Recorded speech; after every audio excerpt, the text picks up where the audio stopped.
New York big dog for the series now, plus 230. Boston at minus 300. Knicks usually, historically, again, this has only happened 5 times where this is broken out in this round of the playoffs. In this game, Boston's usually able to tie it up at least 4 out of 5 times. It did go 2-2, but still being able to win the first 2 games on the road, those teams tend to win the series at least 6 out of 10 times. So more than not, Boston winning that game 3 kind of shifted that historical probability a little bit. Remember, it was heavily favored towards the Knicks. That's dropped.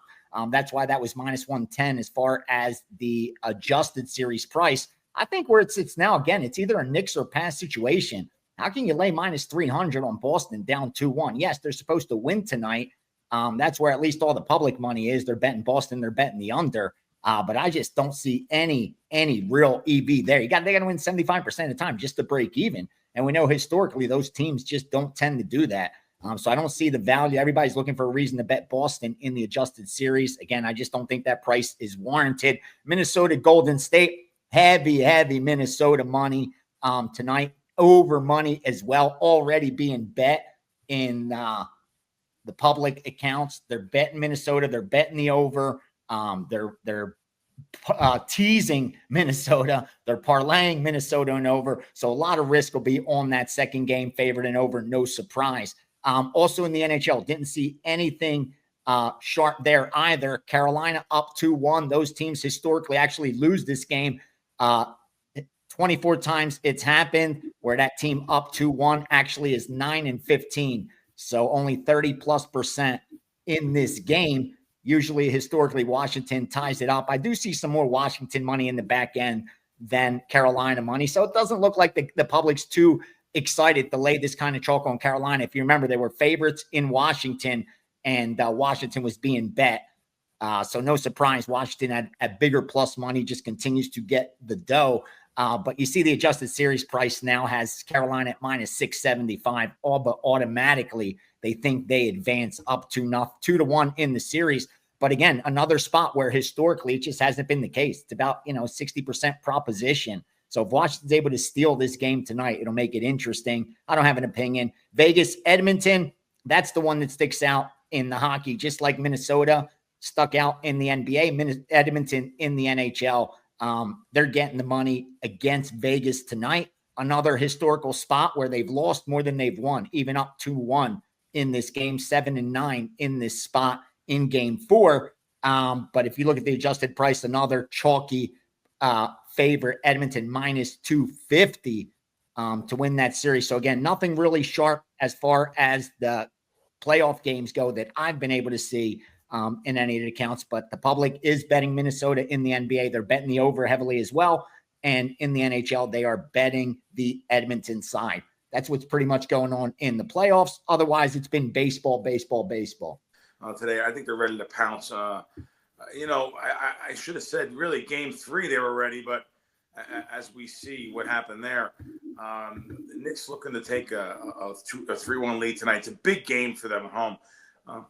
The Celtics finally, real simply, didn't blow one of their 20-point leads Saturday. So they cruised to 115-93, I think it was. So let's call it 20-plus points in Game 3. And like I said, in front of a star-studded crowd in New York. So the series just feels like it's destined to go 7 games. A Knicks home win tonight would really help them control the series as it heads back to Boston later this week. Boston's still a pretty big favorite in this series, and they are a big favorite in this game. So Boston may have found a little something though in the last game, having some success while going with some smaller lineups. Enter Peyton Pritchard, who's barely 6'1", but a great spot up shooter. So he's been the most consistent spot up shooter really in the series. And he's put up 23 points last game. He played 34 minutes last game. And I expect to see those minutes around the same tonight also. So I'm going with Pritchard over 14.5 points, rebounds, assists tonight. This is the way I attacked baseball, basketball, even football. I'm a player prop guy. But more importantly, I'm a player prop guy that has available player props. I don't front run customers. I don't front run people, which means you bet it and it moves 2 points, and then you send it out. So I'd rather just send it out than even bet it. But I do bet stuff because I have a lot of sneaky places I can bet without major line movement. I have to admit it, under other people's names, because if they see my name, they're just going to throw out the account. Philly has been playing some good baseball also, though, winning 7 of their last 10. St. Louis, probably the hottest team in baseball right now, coming into this game with winning 8 in a row. What else can you say?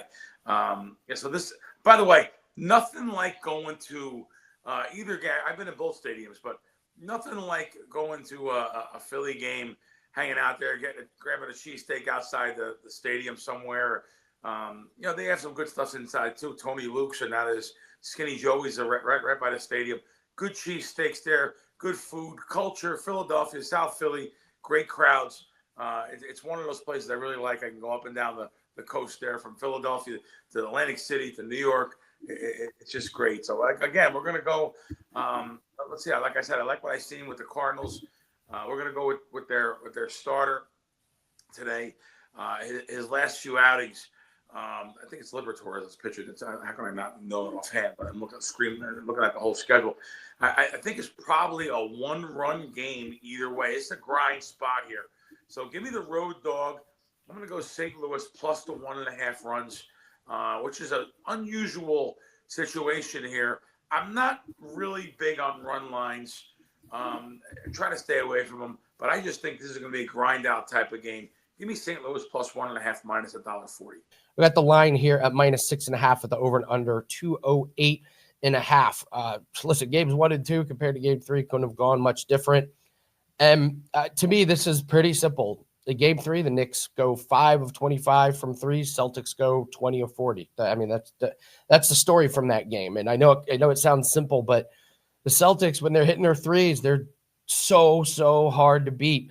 I love Bill's play on the Pritchard PRA. He played 35 minutes, hits 5 threes. He scores 23 points. He outscores the Knicks bench just by himself. Knicks bench only gives up contributes 21 points. And the Celtics didn't get much from Holiday, and the Knicks got nothing from Anunoby. But there's something that's not right with Porzingis. They say it's an illness, but he's not playing very minutes. When he's out there, he just looks slow.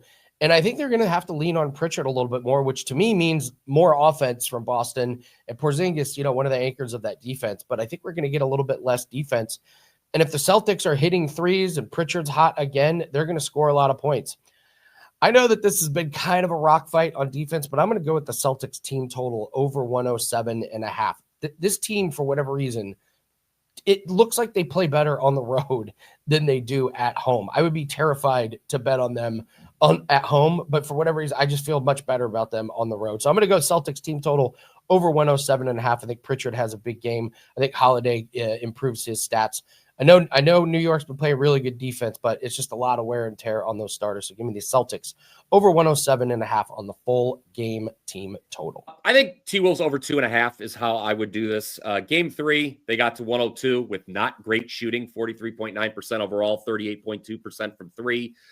They also, Minnesota, had a lot of foul trouble to navigate in that win. 4 of the 8 guys that played, Andy, had 4 or more fouls. Now, I want to highlight a couple of the bench guys for the T-Wolves, Reed and DiVincenzo. If they can stay out of foul trouble here and on the court, then Minnesota should not have much difficulty going over this team total tonight. Reed and DiVincenzo both obviously like to shoot the 3.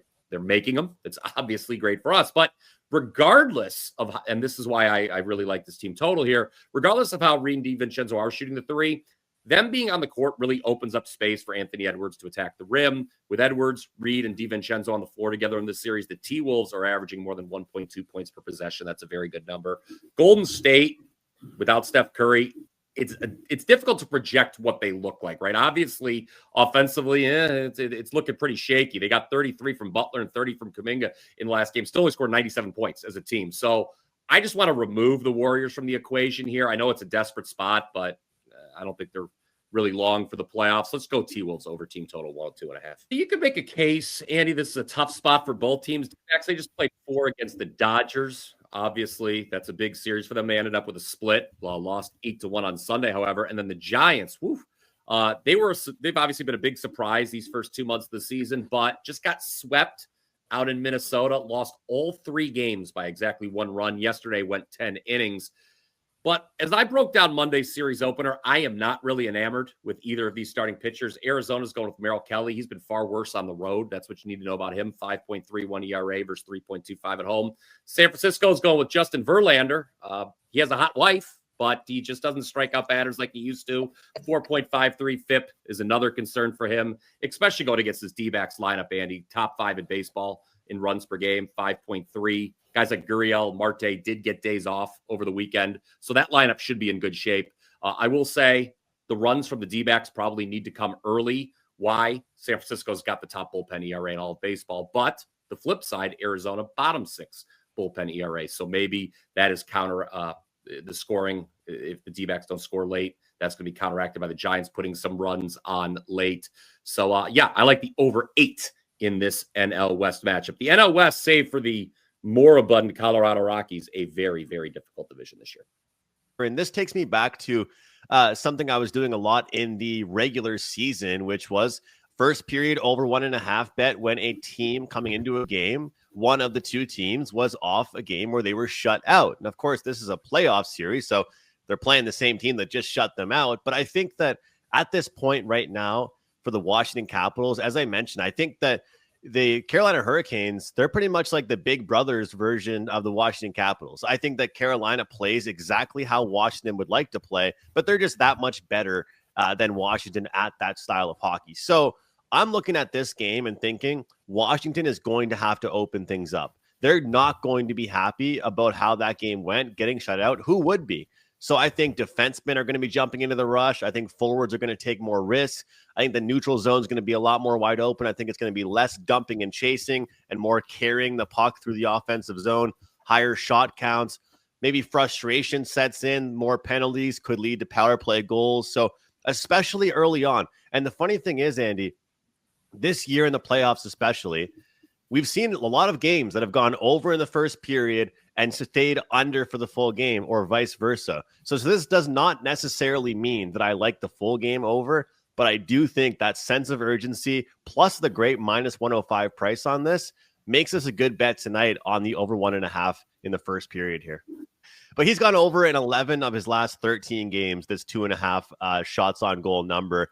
And, you know, Andy, as you know, someone that's had a ton of success with NHL player props is like, sometimes the biggest battle you have with them is the pricing. You're like, man, this guy over 2.5, it's just working so well.